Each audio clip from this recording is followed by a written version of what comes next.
Bom dia, boa tarde, boa noite, seja lá qual for o horário que você esteja assistindo, seja muito bem-vindo a mais um NutriPod. Quero agradecer ao Orenilton por ser ator, diretor, produtor e tudo mais um pouco. E agora vocês vão ter um episódio hoje bem especial, porque a gente vai falar sobre comida, vamos falar sobre o curso de gastronomia e vamos falar sobre trajetória, sobre vários outros tópicos assim que eu acho que vocês vão gostar. Falando de redes sociais, o impacto da comida, rotinas, tudo. Então, nossa convidada, nada mais, nada menos do que ela, a gastróloga Gabi Mesquita.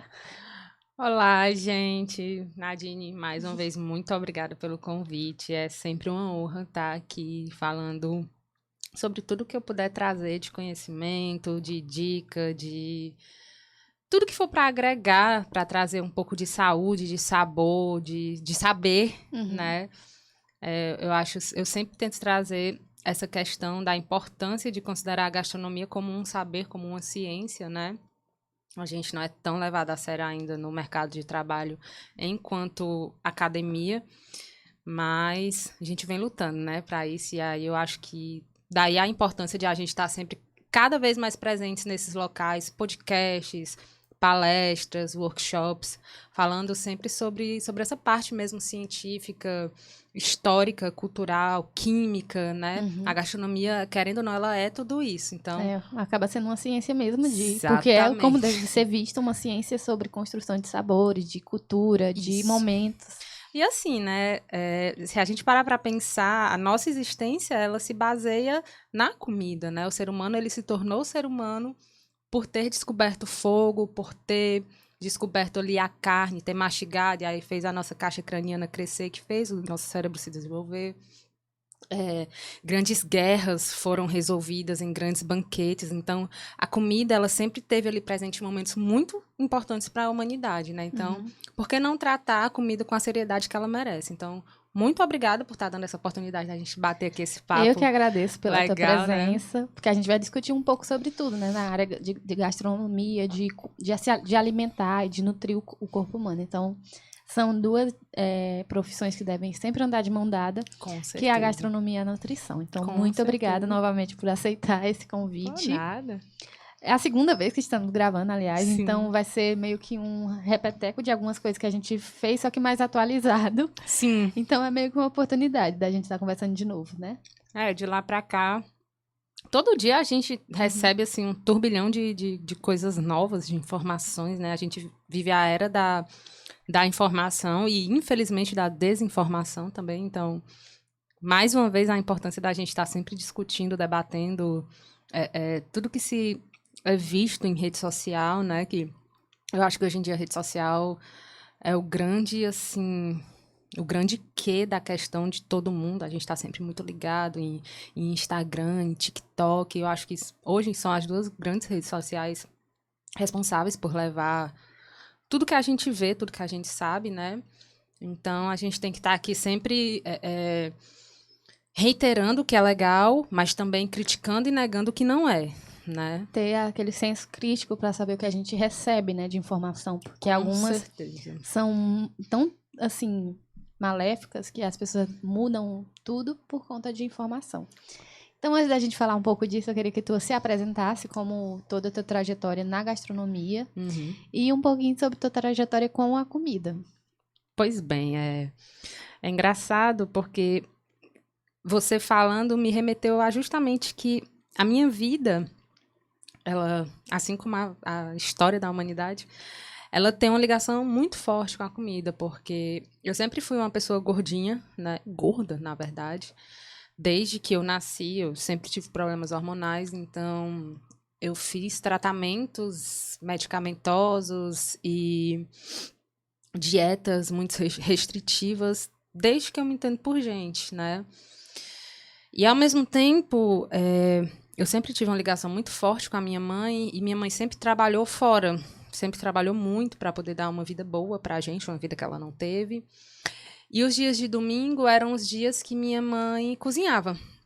Então era o dia ali que eu tinha perto dela.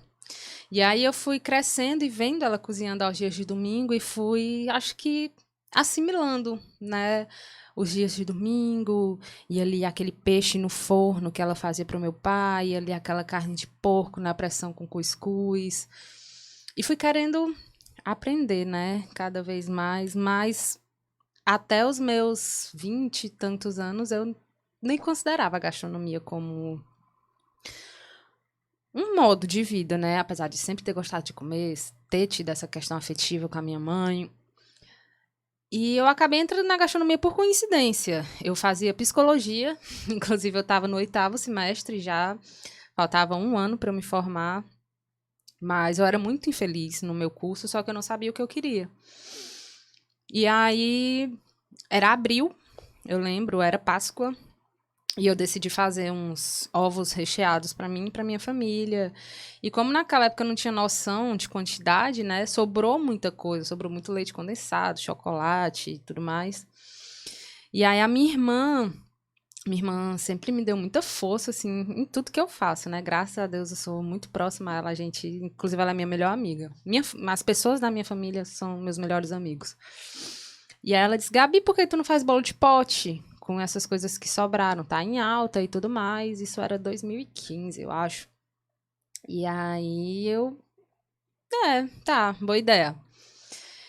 E fiz os bolos de pote, eu acho que deram uns 4 bolinhos, mais ou menos do tamanho desse potinho aqui. E levei na cara e na coragem, não tinha muito a perder, aqueles ingredientes iam, enfim, se perder de qualquer forma. E fiz ali a propaganda entre meus amigos e vendi um pra ali, outro pra lá, e acabou que caiu no gosto do pessoal. E no outro dia eu levei mais um pouco, no outro dia eu levei mais um pouco, e na semana seguinte eu já estava com 40 encomendas. Apesar de que a confeitaria nunca foi meu forte, na verdade eu nem gosto muito, mas foi o que me possibilitou ter renda para, inclusive, sair da psicologia e vir para a gastronomia. Então, eu tinha uma empresa que na época o nome era Adocicô, e eu passei 3 anos com ela e a Adocicô foi o que me abriu as portas para a gastronomia, né? Então, de abril até dezembro, eu fiquei naquele impasse, naquele medo, né? Sempre dá muito medo de você desistir de uma porta e seguir por outro caminho que antes não era nem considerado. Se tá fazendo a escolha certa, né? Se tá fazendo a escolha certa, se tem futuro, se, né? Porque até um dia desse a gastronomia era uma profissão de gente que não estuda, né? De gente que não deu certo na vida. Infelizmente, tem pessoas que pensam assim, né? Até hoje, né?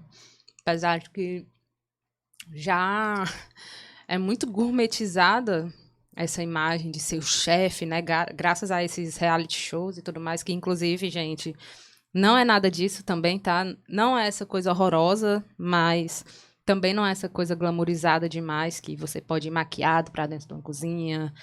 Não, você sua, você se corta, você se queima. Inclusive, eu tô com queimadura aqui na minha mão. Mas é uma profissão digna, mas, como toda profissão, é uma profissão difícil, é uma profissão cansativa e que precisa de valorização, de regulamentação, né? A gente precisa ter um órgão que fiscalize as condições de trabalho dentro de uma cozinha. Tem profissional de cozinha que nem almoça sentado, almoça em pé, que trabalha exaustivas 12 horas diárias, sendo que ali na carteira tem assinado só 8. Então, a gente precisa estar nessa luta para que haja esse reconhecimento, né? Mas aí, então, fui para a gastronomia em 2016. Cursei um ano, precisei parar. Passei um ano parada. E aí foi quando eu conheci a Nassau. E aí, por coincidência também, eu tinha vindo aqui com outra pessoa fazer uma matrícula. E aí eu vi que tinha. E aí eu olhei a grade, me interessei, fiz minha matrícula e me formei por aqui. Sou apaixonada pelas pessoas daqui. Vivo enfurnada aqui sempre que tenho a oportunidade. Que venha mais vezes. Sim, não, sempre que eu tivesse um convite, eu peraí, na minha agenda eu vou olhar aqui, vixe, eu tenho uma coisa, eu vou desmarcar para poder ir para Nassau, porque eu realmente tenho um apego assim afetivo muito grande por esse lugar, porque eu fui muito, muito acolhida, né? É muito bom você chegar no ambiente e você sentir que você pertence ali. Isso não aconteceu com a primeira faculdade que eu cursei gastronomia. Então, Aqui eu vejo que as pessoas têm muita proximidade com o corpo docente, né? exato. E aqui eu não percebo que exista favoritismo, que é realmente aquela coisa do se esforce para você ter um reconhecimento, para você se tornar um profissional de verdade, né? Porque a cozinha ela já é por si só um ambiente competitivo. É gente puxando tapete de gente e é bem complicado. Então, por que ser assim na academia também, né? Já que tá todo mundo aqui para aprender. E aí eu gostei muito desse fato de aqui ter esse abraço, ter esse quentinho, dá vontade de você aprender cada vez mais, se esforçar cada vez mais, se aproximar cada vez mais dos professores e querer enveredar para a área da pesquisa, que é justamente isso que a gente luta muito.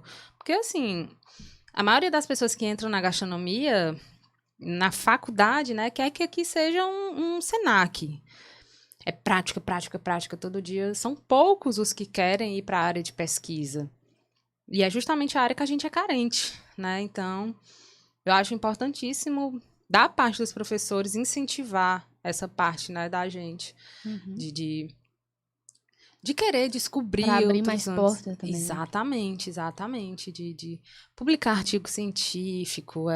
Fazer projeto de extensão. Exatamente. É muito É muito importante. interessante. Muito importante. Gabi, agora que tu fala um pouco da tua trajetória acadêmica, profissional, eu queria que tu falasse um pouquinho da questão profissional, não, só acadêmica, mas da questão da bariátrica que tu chegou a fazer, como foi todo esse caminho até fazer a bariátrica.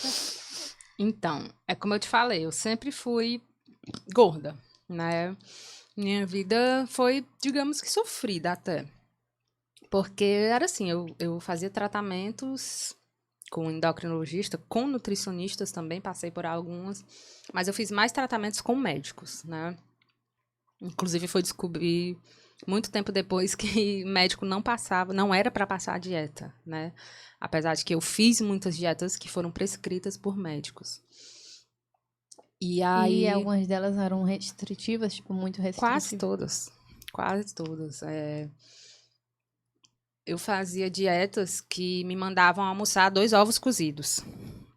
E se sentisse fome, tomava uma Coca Zero, sabe? Então, É uma dieta bem pois é. louca, pra não falar outra coisa. Eu desenvolvi gastrite, pra você ter noção, nessa época. Até hoje, colho frutos dessas loucuras que fiz, apesar de ter tudo sido embasado por esses médicos que frequentei, né? E assim, eu fazia essas dietas e perdia 4 quilos no mês, para no mês seguinte continuar com a mesma dieta e engordar 2. E eu não entendia por que isso acontecia. Até que. Perdão. Eu meio que desisti de mim e a minha endócrino da época. Jesus. A minha endócrino disse, ó, ou você faz a bariátrica ou você vai morrer. Porque eu tava com um nódulo no fígado causado por uso de anticoncepcional, que inclusive posteriormente eu fui descobrir que era essa a causa de eu engordar e emagrecer com tanta facilidade. Era ovário policístico, não era questão de alimentação, era questão hormonal. Então, o que eu tinha que ter tratado desde sempre eram os meus ovários policísticos. E aí, em 2018, eu fiz a bariátrica. Eu, nessa época, estava pesando 103 quilos. E o mínimo que eu cheguei a pesar foi 60. Aí eu considero que hoje eu vivo bem. Eu não vivo uma vida restrita. Eu como o que eu gosto, como o que eu quero. Quando eu quero comer doce, eu como. Quando eu quero comer uma fritura, eu como. Mas assim, a Com maior parte, consciência também, né? a maior parte dos meus dias eu tento inserir fruta. Eu tento comer pelo menos 3 frutas ao dia, todos os dias. Com a água eu já sou mais assim, eu tenho uma certa dificuldade com a água. Mas eu como muito legume no meu almoço, na minha janta. E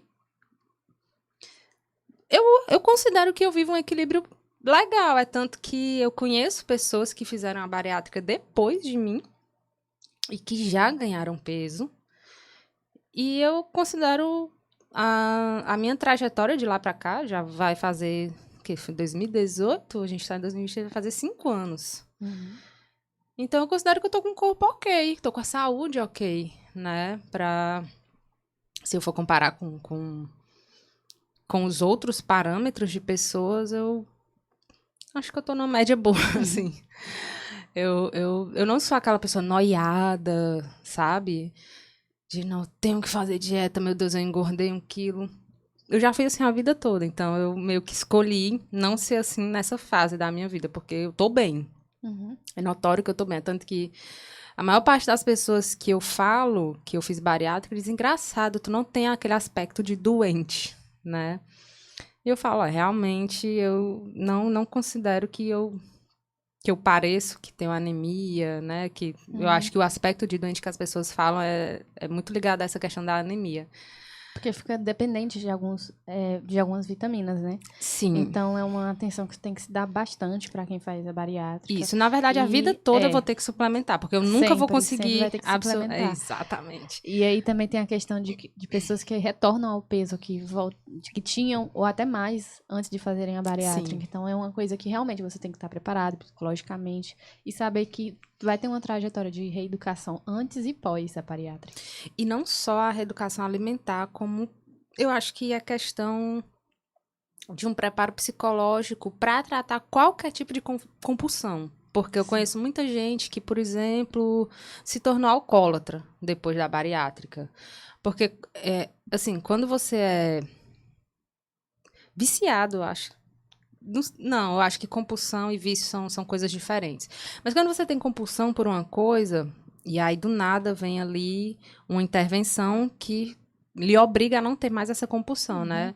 Você tende a querer trocar essa compulsão por outra compulsão. Porque é uma mudança trágica, né? Exatamente. Você tá convivendo, você tem um hábito, então você muda do dia pra noite, digamos assim. Isso. Então. E é assim, eu não sei como são as outras equipes, né? Mas na equipe que me operou, na equipe toda, eles trabalhavam muita coisa do, você tem certeza que quer fazer bariátrica, né? Você tem a noção de que se você, aqui no seu pós-cirúrgico, comer demais, você pode morrer. Então, era assim, era uma coisa bem agressiva, né?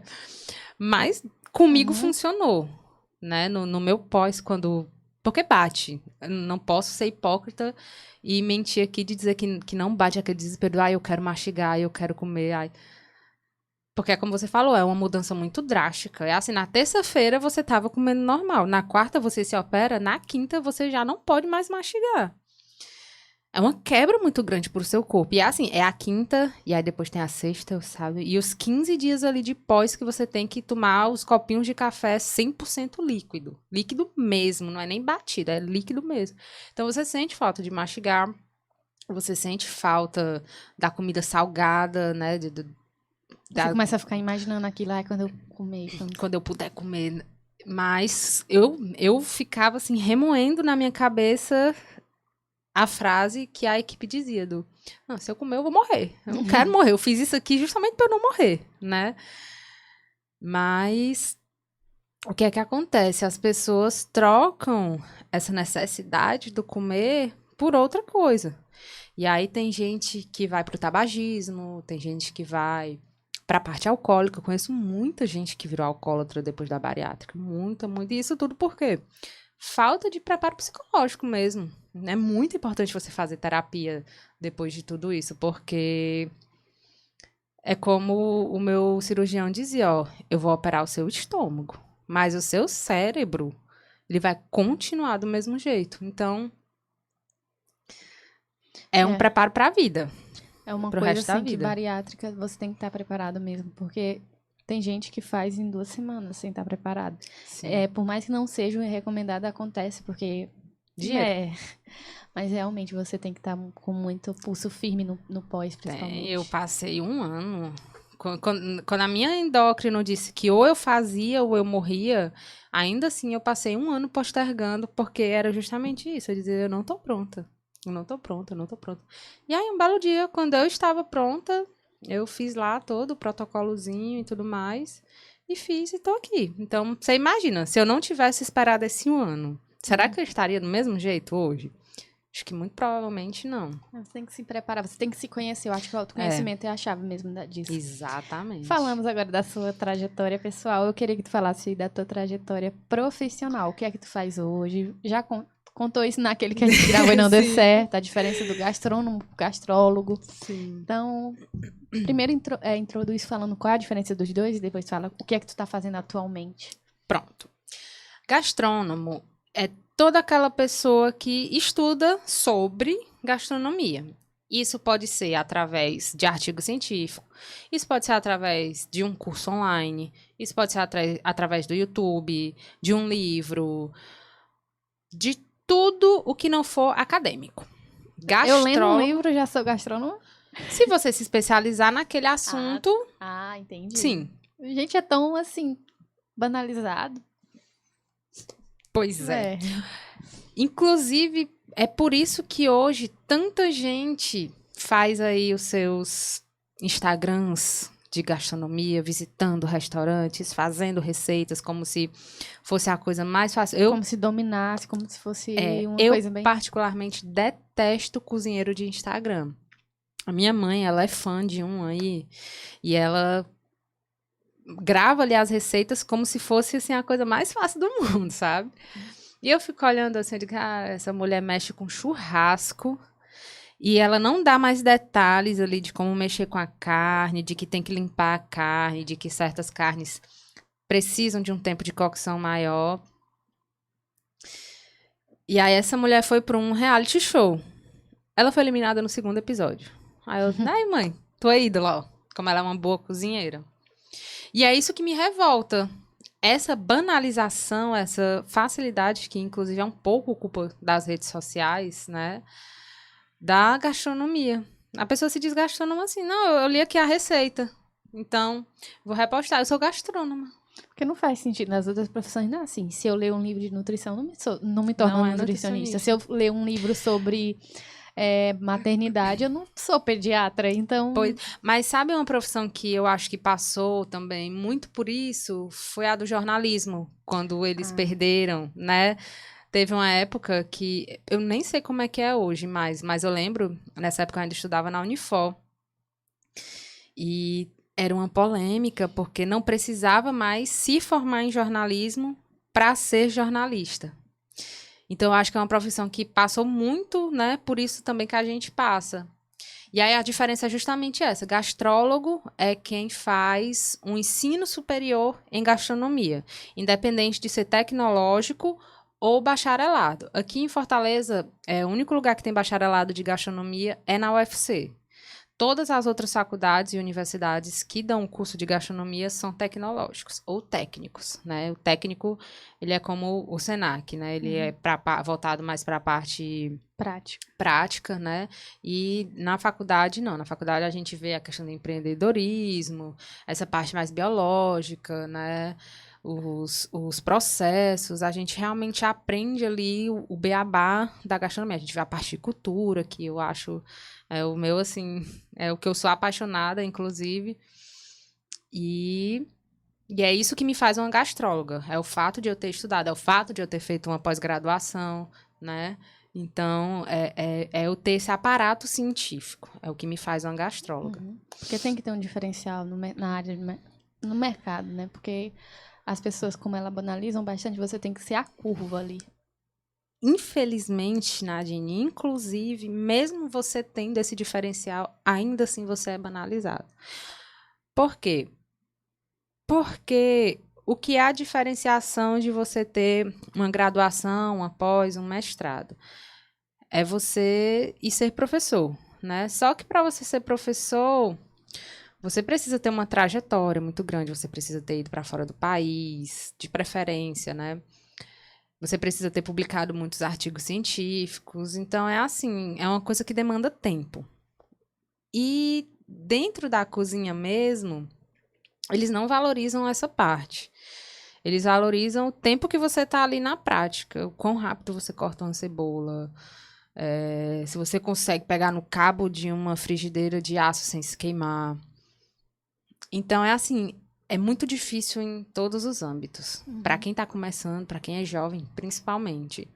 Então, assim, ou você envereda para o empreendedorismo, que foi o meu caso, né? Eu nunca trabalhei num restaurante para outra pessoa. Eu sempre fui para a área do empreendedorismo. E eu sou muito privilegiada por isso, porque eu sei que não é todo mundo que tem essa condição. É muito difícil você empreender por necessidade no Brasil. Quando você não tem condições, você não lucra.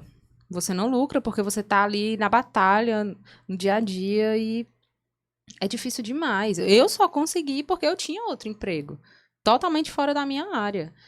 E isso me deu condições, inclusive financeiras, de ter um dinheiro ali guardado para poder investir na minha empresa que eu tenho até hoje.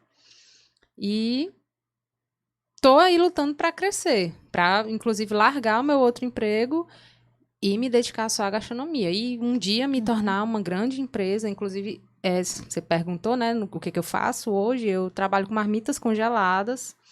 O meu intuito, diferente da maioria das pessoas que trabalham com marmita congelada, não é ser uma comida fit, mas a minha pretensão é levar comida boa para todo mundo, levar uma comida diferente, né? Só te interrompendo um pouquinho, gente, eu já tive o prazer de comer a comida da Gabi umas 2 vezes.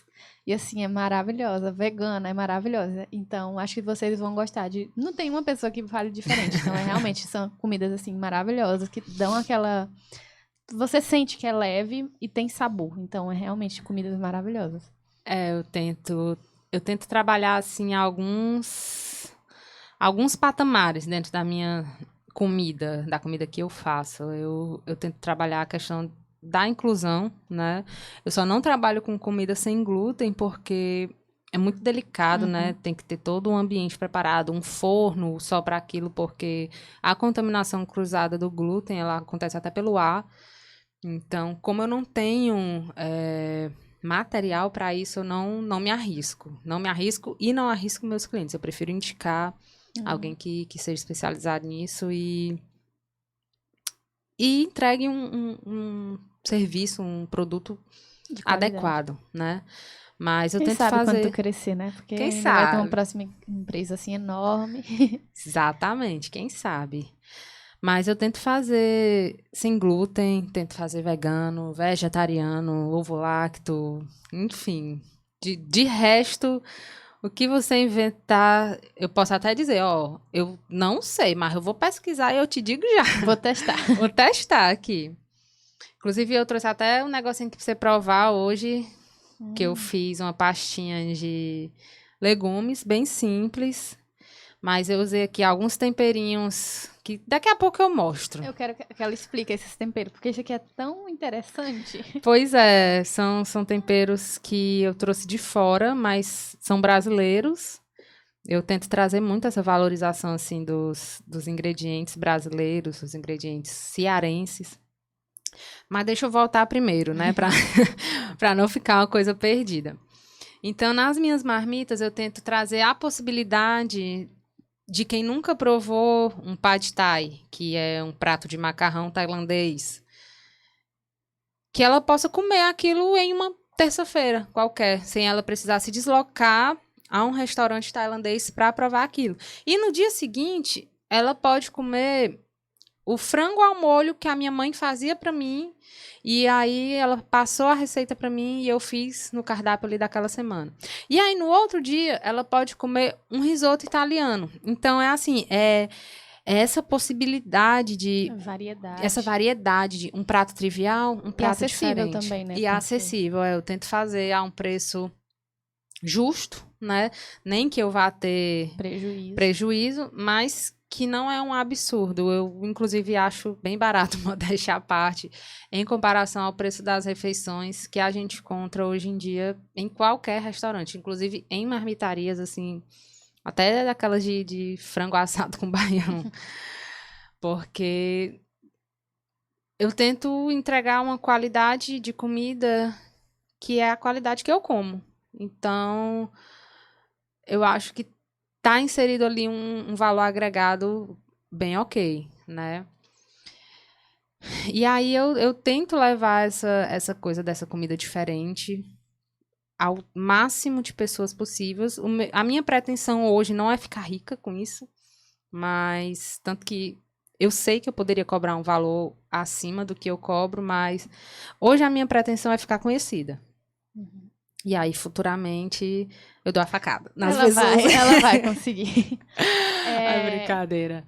Gabi, continuando aqui nesse passo de todo tua empresa, tu falou também que as pessoas que não conseguem por conta de... Porque a gente sabe que por mais que seja acessível, barato, como tu falou, tem situações que a pessoa ainda não, mesmo assim, não consegue pagar. Isso. E que tu chega a ajudar a pessoa, tipo, dando uma consultoria, ajudando ela de alguma forma. Pode falar como é que funciona?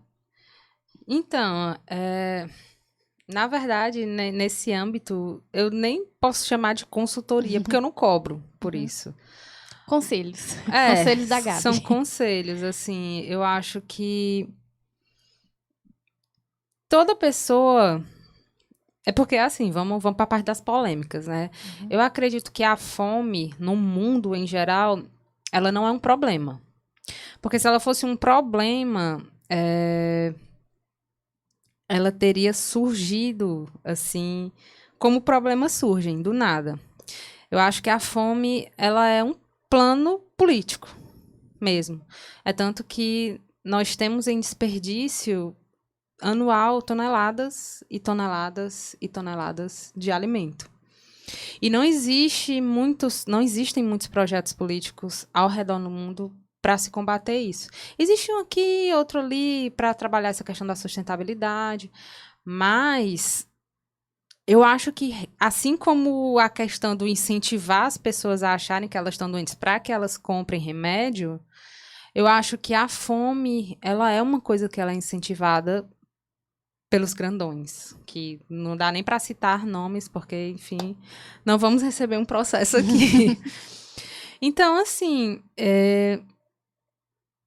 eu pego o conhecimento que eu tenho e eu propago. Se eu sei que é possível eu deixar de desperdiçar a casca da batata, eu vou passar isso para os meus clientes. Eu vou dizer, não, tudo bem, tu não quer comer a tua batata com casca, pois tu vai fazer o seguinte, tu vai descascar lá a tua batata, aí tu vai enxugar, tu vai botar um salzinho grosso com pimentinha, um orégano, e tu vai botar na tua airfry por tantos minutos a temperatura tal. Aquilo ali vai ficar igualzinho a chips de batata frita. E aí tu come assistindo o teu filme, e aí vai ser uma comida que ele deixou de desperdiçar. E aí vai ser um lanche saudável que ele já tem ali. Ou então, não, a casca da cebola, se tu secar ela no micro-ondas, tu pode triturar ela com sal e ali tu tem um sal temperado. E aí tu já não precisa mais usar um sazon de legumes, porque tu já tem ali um sal com sabor espetacular e tu não vai estar mais usando uma coisa com conservante. Então, assim, não é uma consultoria porque, enfim, eu não vou ensinar, né? Não vai cobrar, vai ser só um conselho mesmo de acordo. Isso, são orientações. De acordo com a realidade da pessoa. Exatamente, porque é como eu tinha falado da outra vez, né? Eu já fui a pessoa que apontava o dedo na cara da outra e julgava ela porque ela usava sazon, porque existem os caldos naturais e tudo mais. Mas considerando a realidade do brasileiro hoje, tem dia que eu sou cozinheiro, trabalho com isso e eu não tenho saco para fazer um caldo. Então, por que eu vou julgar uma pessoa que não tem o conhecimento técnico ali, não é obrigação dela saber, não tem tempo, tem uma casa para cuidar, um filho para alimentar, um marido para mimar, o trabalho para dar conta, porque ela vai chegar em casa e fazer um bife com sazon. Eu acho que o conhecimento ele dá muito isso a gente, tipo, meios para fazer algo melhor, assim, né? Porque eu acho que a gente não tem esse direito de falar o que é melhor ou não. Mas que, ao mesmo tempo, a gente vê que isso não se aplica com todo mundo. Tem pessoas que não vão ter o poder aquisitivo, que não vão ter o conhecimento, que não vão ter tempo. Exatamente. Então, E eu acho que a união da gastronomia com a nutrição nesse âmbito, ela pode ser poderosíssima para ajudar as pessoas, porque eu repassando o meu conhecimento sobre construção de sabor para você que é profissional e vai receitar ali uma dieta, e aí você usa o que você aprendeu comigo para repassar esse saber para a pessoa, para justamente ela conseguir fazer o desmame daqueles industrializados, ultraprocessados, eu acho que é assim de uma riqueza, um crescimento na vida daquela pessoa, né? Imenso. E se a gente tivesse, isso é até uma coisa que eu lembro que eu falei da última vez, se a gente tivesse o abraço do marketing como todo, a mídia, a realidade no Brasil eu acho que seria outra. Aproveitando isso que tu tá falando de marketing, que tu falou até de polêmica, eu queria que tu falasse de novo a questão da revolução do suco em pó. Uhum. É porque essa questão de como o marketing ele faz a gente acreditar em absurdos, né?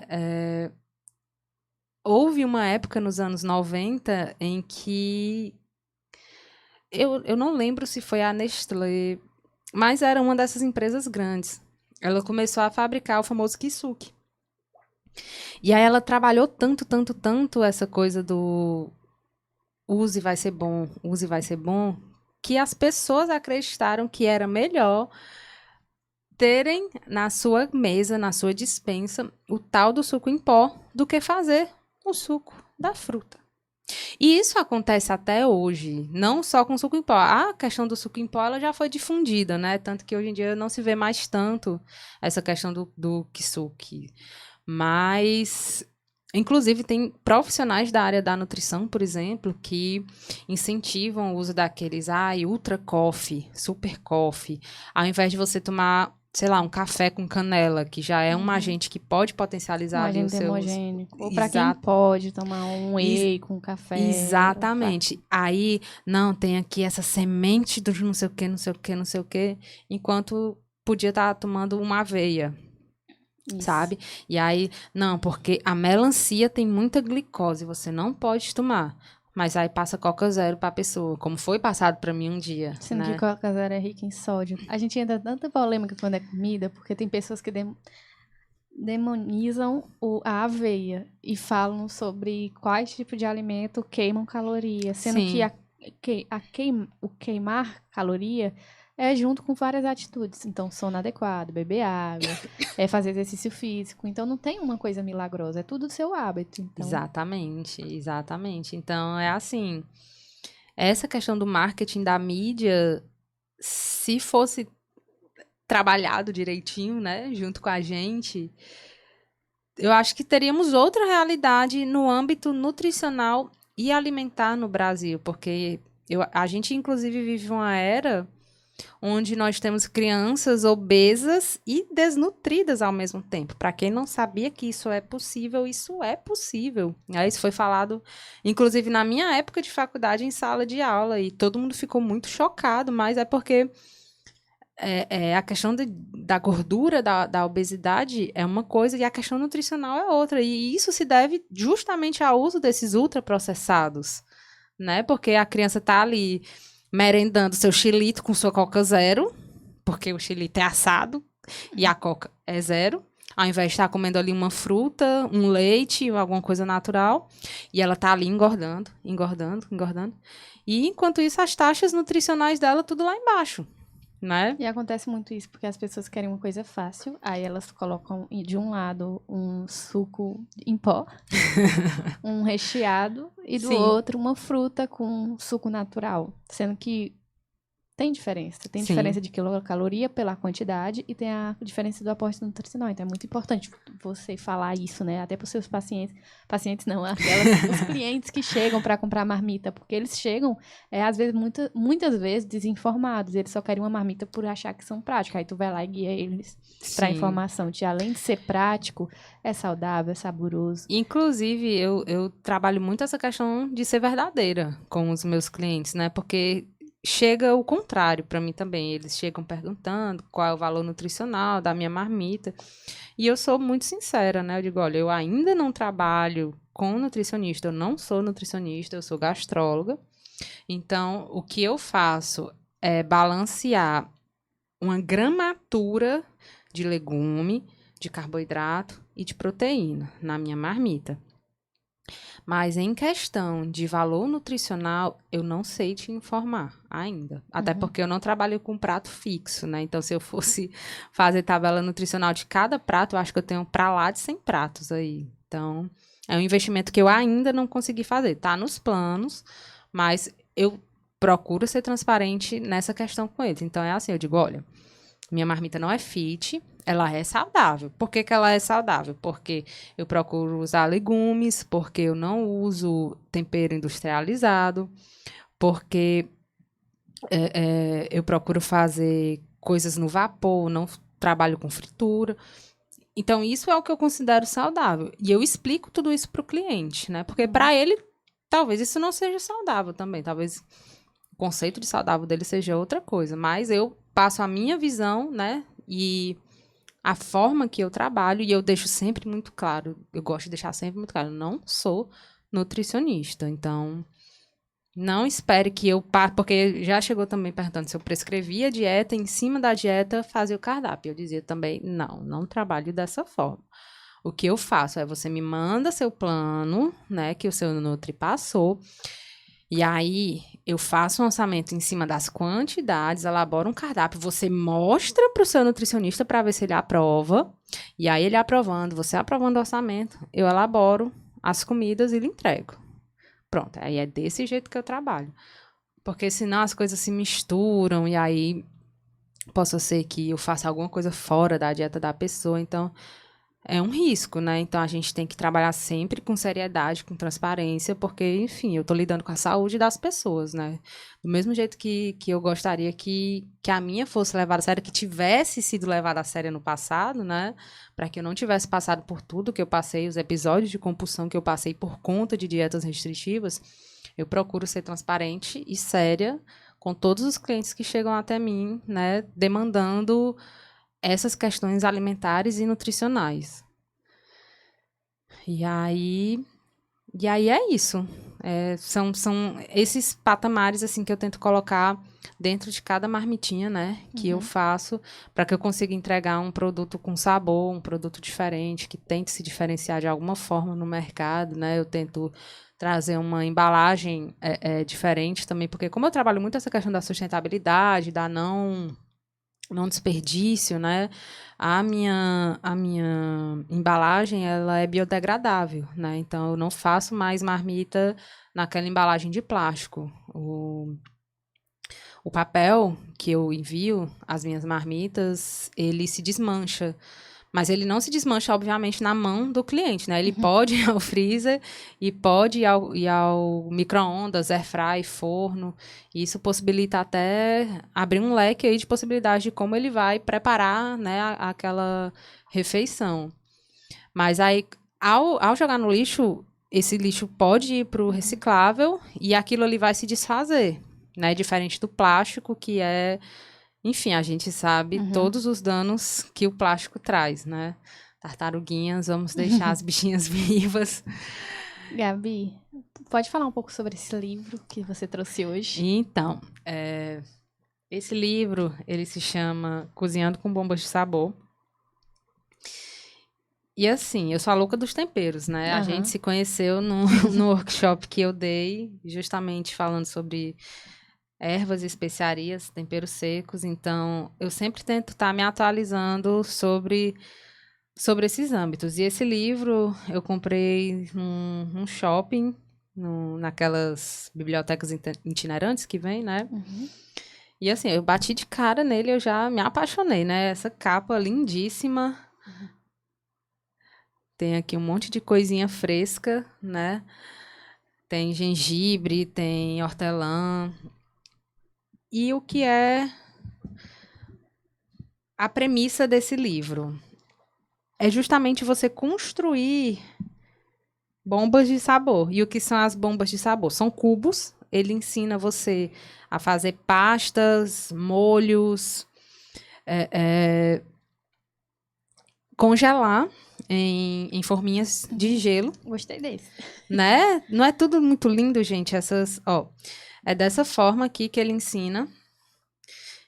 E aí, assim, óbvio que aqui eu não vou passar exatamente Página por página. Página por página, receita por receita. Mas, por exemplo, ele ensina aqui a fazer um molho pesto. Você vai pegar o seu processador, vai colocar um maço de manjericão, castanhas, queijo parmesão, alho, sal e pimenta. E aí você vai processar e bastante azeite mesmo. E aí você vai processar aquilo ali, vai formar ali aquela pasta. E aí você pode utilizar ali para o seu preparo do dia. E aí vai sobrar. Do que vai sobrar, você vai colocar numa forminha de gelo e vai congelar. Do que vai congelar, congelou ali, você tira e coloca num saquinho de Ziploc. E deixa ali guardado os seus cubinhos. E aí, sei lá, um belo dia você vai fazer um frango, né? E o seu frango tá sem graça. Você fez ali o seu frango grelhado. Aí você lembra que você tem a sua bombinha de sabor lá no freezer. E aí você pega um cubinho daquele e, puf, joga na panela. E faz toda a diferença. E faz toda a diferença. E aí você não precisou de sazon, você não precisou de, enfim, nada daquilo que colocam na sua cabeça que você precisa para que sua comida tenha sabor. E aí aqui ele dá várias opções. Ele ensina você a bater. É assim, vai do mais complexo ao mais básico. Ele ensina você a bater pimentão com cebola, cenoura e tomate. Bate isso com azeite, congela. E acaba tornando bem prático. Exatamente, porque você tendo já tudo ali, não tem o que diferenciar um cubinho daqueles que as pessoas usam. Só que é natural. Então, assim, eu sei que é muito difícil essa questão do arranjar tempo para cozinhar e tudo mais, mas se você conseguir, assim, dedicar um tempinho a isso, vai fazer uma diferença tremenda na sua vida. Vai tornar Enorme. mais prazeroso também cozinhar. Exatamente. Porque você tá fazendo aquilo por saúde, por sabor, por fazer uma coisa mais diferente, além daquele tempero pronto. Tipo, sair daquela realidade que você meio que culturalmente cresceu, né? Sim. E assim, eu entendo que isso varia muito de pessoa para pessoa. Tem gente que acha um saco cozinhar e eu não vou julgar. Quem sou eu? Eu acho um saco fazer conta e tem gente que ama. Então, quem sou eu? Cada um com suas preferências. Pois é, mas eu acho que o ato de cozinhar, principalmente se ele for em conjunto, ele pode ser uma coisa muito prazerosa, divertida, se tornar ali um ato de lazer. Então, você pega ali aquela 1 horinha do seu dia com alguém que você mora, seu filho, seu marido, enfim. E diz assim, fulano, corta aqui a cebola que eu vou tostando aqui outra coisa. E aí você bota ali sua taça de vinho, sabe? Coloca ali uma música pra tocar. É uma coisa diferente. Gabi, o legal de ter falado isso é que a gente tem uma disciplina que é a educação alimentar nutricional. Que aí a gente trabalha também com os públicos. Aí, tanto na questão infantil como de idosos, ele incentiva isso, que seja trabalhado as ações com a pessoa cozinhando, tocando no alimento. Então, até pessoas que possuem alguma, tipo, autismo, síndrome de Down, trabalhem na tocar a comida, preparar a comida, porque dá mais autonomia, dá mais participação, dá mais prazer pela comida e pelo ato de fazer uma comida. Com certeza, é porque o ato do cozinhar, ele pode ser algo lúdico, que vai te ensinar alguma coisa. E aí, assim, para mim, que tenho um certo conhecimento técnico sobre certas coisas, é muito legal eu pensar de que formas que eu vou passar esse conhecimento para uma criança, por exemplo. E aí eu chego para uma criança e eu digo, isso aqui é uma cenoura. A cenoura, ela tem um beta-caroteno. E a cenoura, ela é um vegetalzinho que ele é um pouquinho mais doce. Então, no dia que tu estiver comendo uma saladinha que a tua mãe botar pra tu, e ela for muito amarga, tu diz, mamãe, bota aqui uma cenourinha que vai ficar mais docinho. sabe? Então, é assim, eu acho que tudo é a forma também como se é repassado, né? Como se é apresentado, como se é apresentado. é discutido. Acho que é muito interessante. Exatamente, exatamente. Então, assim, eu achei esse livro fantástico para trabalhar essa questão dos temperos, né? Porque, assim, eu estudo muito tempero seco, né? Inclusive, eu até trouxe aqui, vou já falar sobre eles, mas essa questão do cubinho, inclusive, é uma coisa que remete ao que se é usado. Do quinó. Né? O tal do caldo quinó. Então, ó, sei lá, tá aqui a bomba de sabor de alecrim, né? Ela vai limão siciliano, pinole, que pode ser substituído por qualquer oleaginosa, azeite, alho, as folhas de alecrim e folha de salsinha, e sal e pimenta. Então, isso aqui basicamente você bate, né? No processador, num pilão, enfim, no que você quiser para misturar e macerar tudo aquilo ali. Coloca lá nas suas forminhas e aí o legal é que depois ele ainda dá as receitas para você usar essas bombas de sabão. Então aqui... Gente, ela tá abrindo o livro, tá me dando fome. Não é porque... Deixa eu tirar aqui da frente, que eu acho que dá para ver melhor. Então, ó... Aí aqui ele mostrou, né, a bomba de sabor de alecrim e aqui ele já dá uma receita sobre como utilizar essa bomba de sabor. Que é na focaccia. Aí aqui uma batata assada com a bomba de alecrim, um carré de cordeiro assado. Então, assim, ele dá várias possibilidades. Aí aqui ele já dá outra bomba de sabor, de sálvia. Então, assim, e aí ele até divide em bombas de sabor de ervas, de mix de vegetais e de molhos, que inclusive caldos e molhos, ele ensina a fazer um caldo de carne, um de legumes e, se eu não me engano, é um molho branco. E aí, assim, tudo isso são coisas que eu achei, assim, incrível demais, porque você congela e você tem ali do mesmo jeito que você teria na sua despensa e tudo feito por você e que vai dar um boom de sabor, porque, enfim, bomba de sabor, né? Na sua comida. E, sabe? E eu fiquei, meu Deus, eu podia ficar rica só vendendo isso aqui. Porque... O jeito que a gente hoje em dia pode inventar um empreendedorismo é muito importante. Então, pessoas têm necessidade disso aqui. A gente tá falando uma coisa que é realmente que a gente vê. Hoje mesmo eu tava fazendo uma ação e chegou uma pessoa perguntando sobre o sal. Então, pronto, já é uma oportunidade para falar que a escolha de tempero, evitar tempero pronto, para começar a fazer uso de erva fina. Então, é realmente uma coisa muito, assim, importante. Esse livro vai além da questão só de sabor, né? Mas também da realidade da pessoa. Sim. E vai essa receita aqui nesse livro? Não, isso aqui é invenção da minha cabeça mesmo. É sério? É sério. É porque, assim, Vamos lá, vamos à história aqui dessa pasta de legumes. Eu não fui trabalhar hoje, né? E aí uma colega da gastronomia perguntou se eu tinha alguma marmita disponível para trazer. E eu disse que não tinha, mas que eu podia improvisar alguma coisa. Aí vamos lá, improvisar. Aí tinha um resto de carne do almoço. E aí eu pensei em fazer um ragu com um espaguete para ela. Aí eu disse, não, mas eu preciso de alguma fonte aqui de legume. Aí a cabeça, né, vai começando. Aí eu, não, tem pimentão, tem beterraba, tem cenoura, tem tomate, tem cebola.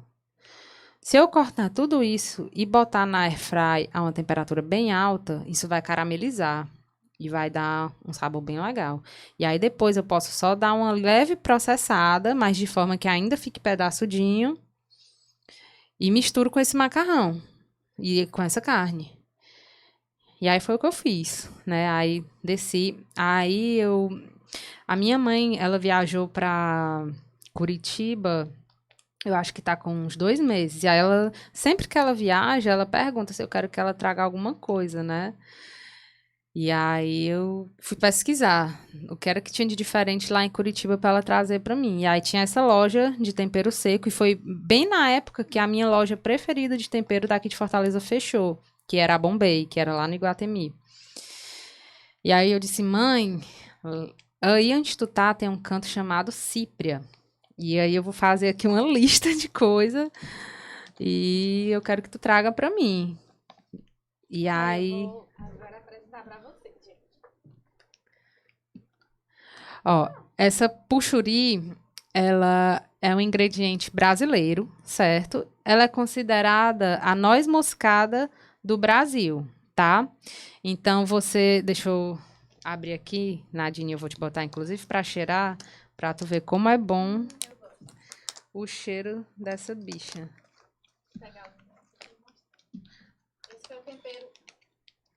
Esse foi o tempero inventado por ela hoje. Na verdade, ele é um antipastozinho, ele pode ser adicionado ao macarrão, ela pode ser comido com torrada. Depois vamos experimentar, viu, Arenilton? É sim. Ó, Nadine, dá uma cheirada aqui. A câmera nunca vai transparecer a verdadeira beleza. Gente, tá muito bonito, mas parece muito apimentado. Não sei, eu acho que é por causa do tomate, né? Não é apimentado. Eu garanto que não é apimentado. Muito bom, né? Nossa, Ó. tem a mistura de noz moscada com outras coisas. Ele é bem aromático mesmo. Muito bom, né? Eu trouxe até aqui uma torradinha.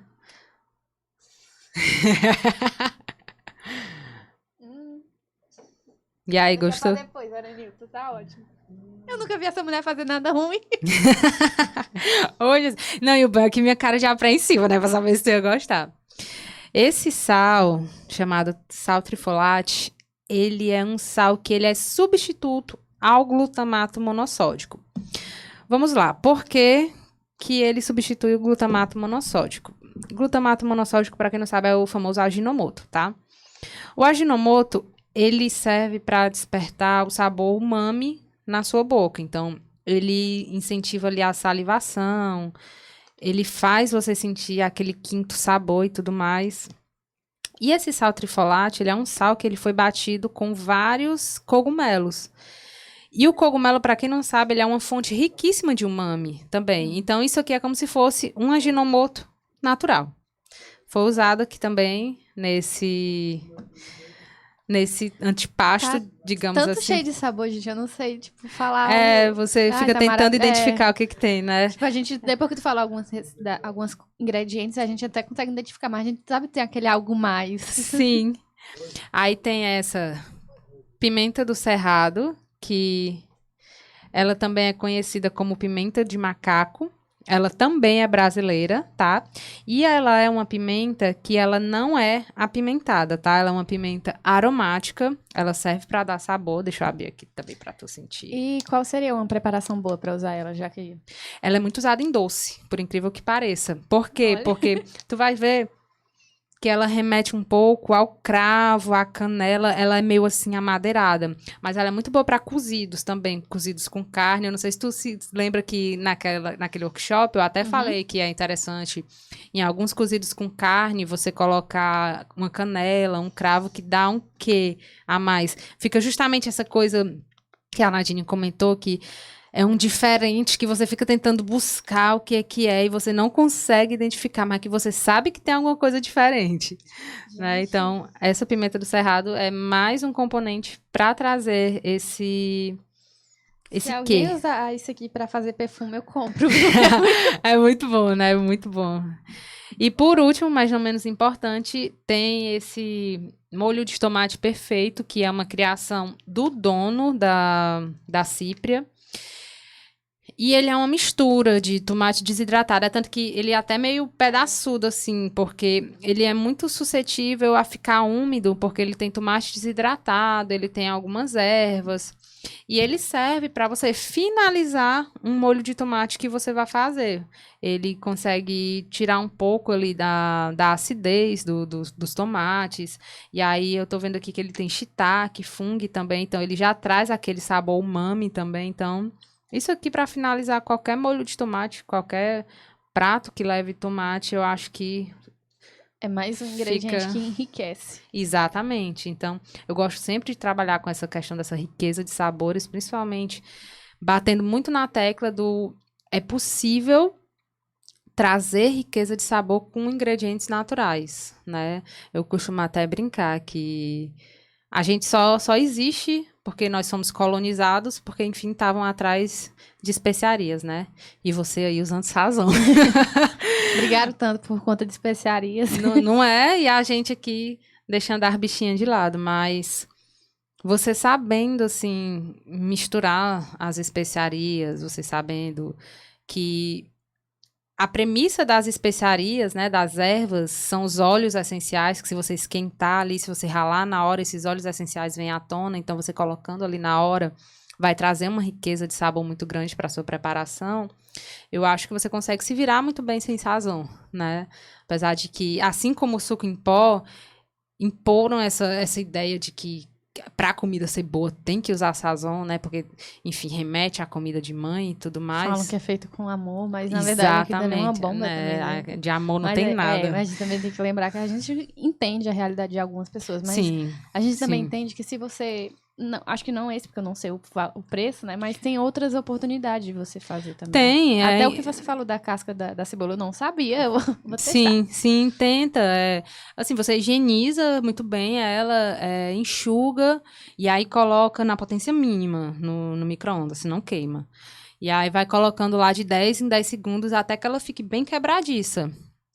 E aí ali você tritura com sal, você mistura ali a casca da cebola vermelha com a cebola roxa, fica sensacional. Casca de alho também, fica sensacional. Fica outra explosão de sabores, Outra né? explosão de sabores. E assim, se você gostar mesmo de praticidade, gente, hoje em dia, em cada canto da cidade tem uma loja de tempero a granel, aquela de Bem com a Vida, meu Deus, tem outra que eu gosto de comprar também. Eu não vou recordar agora o nome. Eu sei um monte, eu sigo e agora tá... Pois é, nessas horas sempre foge, né?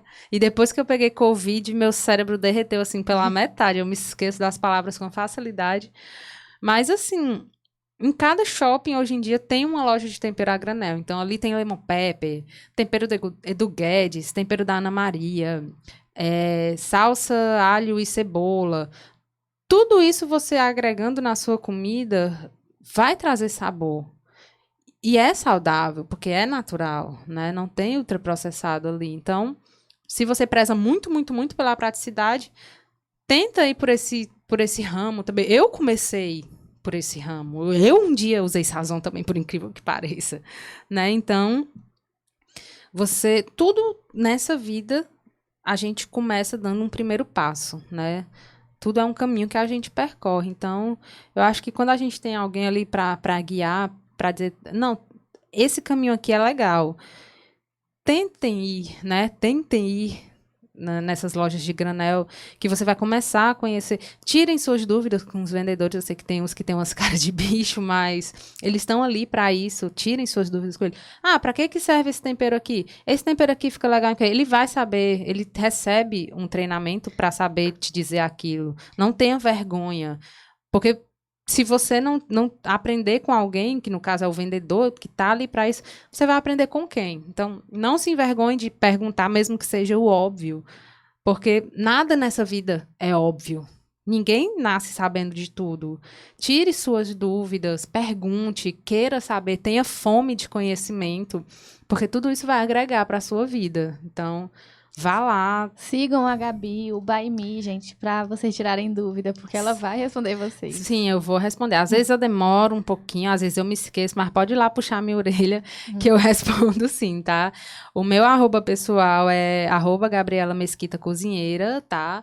Lá é onde eu faço de vez em quando umas receitinhas, é onde eu posto meus memes sem graça, mas... Às vezes compartilha coisas dos melhores amigos. Exatamente, mas aí deixa baixo... E aí eu tenho a Baibi, né, que é @BYBEE Comidinhas, @Baibi Comidinhas.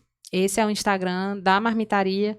Se você quiser ir dar uma olhada também, as fotos estão bem bonitas. Para vocês desejarem comer minha comida. E é isto. Ai, gente, obrigada novamente, pelo reencontro. Pelo reencontro, pela trajetória, que quando tu fala parece cada vez mais bonita, mais impactante. por isso, por essa mostra aqui de temperos e por mostrar mais uma vez que é possível fazer uma coisa diferente com a comida. Sim. Porque é muito importante o que tu faz. Então tem um impacto positivo. Que bom. Que continue assim. Eu sei que vai ser sucesso, que vai crescer cada vez mais. Tomara. Estamos trabalhando para isso. É isso, muito obrigada. Obrigada, Espero te encontrar gente. em outros eventos. Outras Quem sabe outro edições. workshop com versão vegana também. Com certeza, sempre vai ter, viu? Não se preocupe, não. É isso, obrigada para quem assistiu até aqui, obrigada Arenilton, obrigada Gabi. Sigam ela nas redes sociais, mandem dúvida, encomendem marmita, porque é deliciosa, assim, dou minha palavra. E todos que compraram já com ela ou já tiveram a oportunidade de experimentar, falam a mesma coisa. Então, é isso, muito sucesso e obrigada mais uma vez. Cheiro, galera.